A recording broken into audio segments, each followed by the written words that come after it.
उड़ती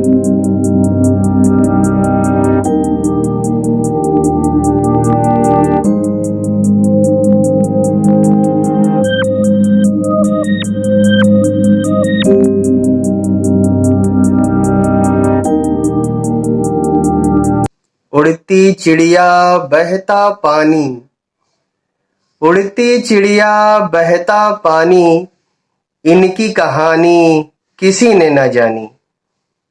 उड़ती चिड़िया बहता पानी, इनकी कहानी किसी ने न जानी। नमस्कार दोस्तों, आप सभी का स्वागत है कबीर अमृतवाणी की सभा में। कबीर अमृतवाणी की सभा में ना कोई छोटा है, ना कोई बड़ा, ना कोई ऊंच, ना कोई नीच, ना कोई गोरा, ना कोई काला, ना कोई वृद्ध और ना ही कोई युवा। कबीर अमृतवाणी की इस सभा में मैं आज आपके सामने कबीरदास जी के नए दोहे के साथ प्रस्तुत हूं। कबीर अमृतवाणी में कबीरदास जी का आज का दोहा कुछ इस प्रकार से है जो आपके सम्मुख प्रस्तुत है। कबीरदास जी का आज का दोहा कुछ इस प्रकार से है। दोहे के बोल हैं, ऊंचे कुल क्या जना मियां, ऊंचे कुल क्या जना मियां, जो करनी ऊंच न होए। ऊंचे कुल क्या जना मियां, जो करनी ऊंच न होए। सुबरन कलश सुरा भरा, सुबरन कलश सुरा भरा, साधु निंदा होए। ऊंचे कुल क्या जना मियां, जो करनी ऊंच न होए। सुबरन कलश सुरा भरा, साधु निंदा होए। कबीरदास जी कहते हैं कि किसी व्यक्ति के ऊंचे या बड़े कुल में जन्म लेने से ही वो ऊंचा या बड़ा नहीं हो जाता। व्यक्ति ऊंचा और बड़ा तभी हो सकता है जब उसके कर्म भी ऊंचे और बड़े हों, क्योंकि व्यक्ति जन्म से बड़ा नहीं, व्यक्ति कर्म से बड़ा होता है।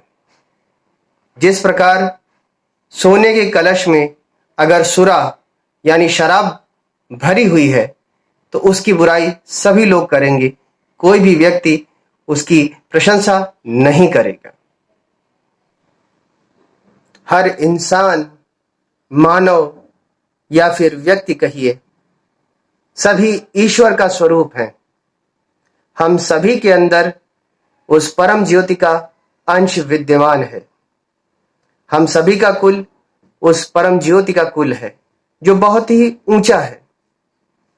लेकिन इस मृत्यु लोक में आकर हम जन्म से ही ऊंचे नहीं हो जाते। इस मृत्यु लोक में व्यक्ति वही ऊंचा होता है जो अपने कर्मों से अपने आप को ऊंचा बना सकता है। ईश्वर ने अपने आप को वामन भी बनाया और ईश्वर ने अपने आप को विराट भी बनाया। ठीक उसी प्रकार से इंसान के अंदर वामन से विराट बनने की क्षमता है। व्यक्ति को अपने आप को उन्नत करना चाहिए, अच्छे कर्म करने चाहिए, जिससे उसका जन्म जो ऊंचे कुल में हुआ है उससे उसकी पहचान न होकर उसके कर्मों से उसे ऊंचे कुल का जाना जाए। लेकिन कोई व्यक्ति अधम कर्म करता है, अपने कुल की निंदा करवाता है, तो उस व्यक्ति का जीवन और जन्म दोनों ही व्यर्थ हो जाते हैं। कबीरदास जी ने यहां स्पष्ट रूप से कहा है कि अगर कोई व्यक्ति ऊंचा है तो वो व्यक्ति अपने जन्म से नहीं, अपने कर्म से ऊंचा होना चाहिए, क्योंकि कर्म ही व्यक्ति को प्रेरणा देता है और उसका कर्म ही उसको आगे ले जाता है। जन्म से तो सभी उस परम ईश्वर के कुल के ही हैं, लेकिन कर्म से ही हमें उनका वंशज कहलाने का अधिकार प्राप्त होगा। अगर हम अच्छे कर्म करेंगे तो वो ईश्वर भी बड़ा प्रसन्न होगा, और अधर्म कर्म करेंगे तो वो निंदा का पात्र बनेगा। इसलिए अच्छे कर्म करते रहिए और आगे बढ़ते रहिए। कबीर अमृतवाणी की इस सभा में प्रस्तुत किया गया आज का दोहा भी आपको बहुत पसंद आया होगा, और दोहे के साथ साथ मेरा प्रस्तुतिकरण भी आपको बहुत बहुत पसंद आया होगा।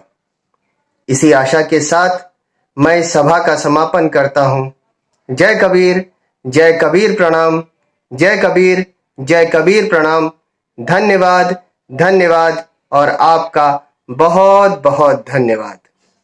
और इसी प्रकार से आप कबीर अमृतवाणी की सभा में उपस्थित होते रहिए, कबीरदास जी के दोहों का आनंद लेते रहिए, उनके सीखों को अपने जीवन में उतारते रहिए और मेरे चैनल को लाइक और सब्सक्राइब करते रहिए।